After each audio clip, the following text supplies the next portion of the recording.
আসসালামু আলাইকুম। আশা করি আপনারা ভালো আছেন। পাক ভারত যুদ্ধে আমরা অনেকেই আমাদের সেনাবাহিনীকে অস্ত্রপাতি দিয়ে আপগ্রেড করতে চাচ্ছি। অস্ত্রপাতি সমৃদ্ধ করার কোনো সমস্যা নাই। কিন্তু আমাদেরকে প্রথমে দেখতে হবে যে আমাদের গুরুত্বপূর্ণ যেসব পদপদবিতে যেসব লোকজন বসে আছে তারা আদৌ দেশপ্রেমিক এবং দেশের জন্য কাজ করছে কিনা। যদি এই লোকগুলো বিদেশের হয়ে কাজ করে তাহলে আমাদের অস্ত্রপাতি যতই উন্নত হোক না কেন আমরা ঠিক সময় ঠিক কাজটা করতে পারবো না। উদাহরণ হিসেবে আমরা মিখাইল গর্বাচেভের কথা আনতে পারি।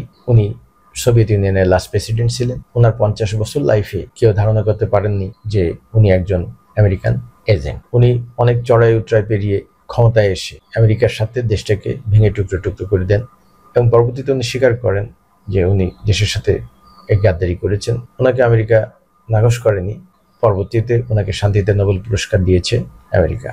তাই আমাদের উচিত হবে আমাদের গুরুত্বপূর্ণ যেসব পদ পদবি আছে সেই পদ পদবিতে বিদেশি কোনো এজেন্ট আছে কিনা অথবা সেই লোকগুলো দেশপ্রেমিক কিনা সেটা খুঁজে দেখা। বাংলাদেশের আইন অনুসারে একজন বিদেশি নাগরিক অথবা দ্বৈত নাগরিক বাংলাদেশের কোনো গুরুত্বপূর্ণ পদে থাকতে পারে না।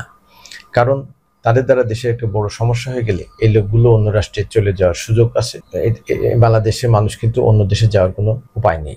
দেশের নাগরিক গুরুত্বপূর্ণ বসে যদি বিভিন্ন দেশের স্বার্থ রক্ষা করে, যতই অস্ত্রপাতি থাকছে আপনি দেশের স্বার্থ রক্ষা করতে পারছেন না। কিছুদিন আগে সাংবাদিক মাসুদ কামাল এক আলোচনায় বিষয়টি নিয়ে প্রশ্ন তুলেছেন। তার বক্তব্য তিনি বলেছেন, বর্তমান সরকারের গুরুত্বপূর্ণ ও রাষ্ট্রের নীতি নির্ধারক পদে দ্বৈত ও বিদেশি নাগরিক নিয়ে আলোচনা করেছেন।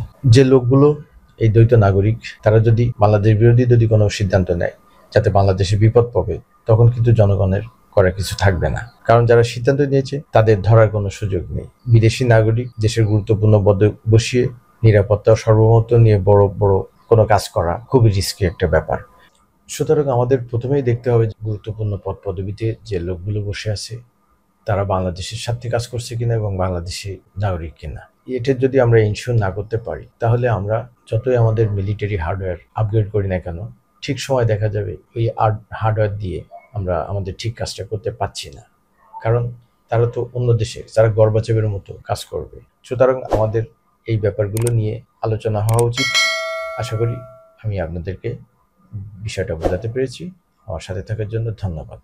ভালো থাকবেন।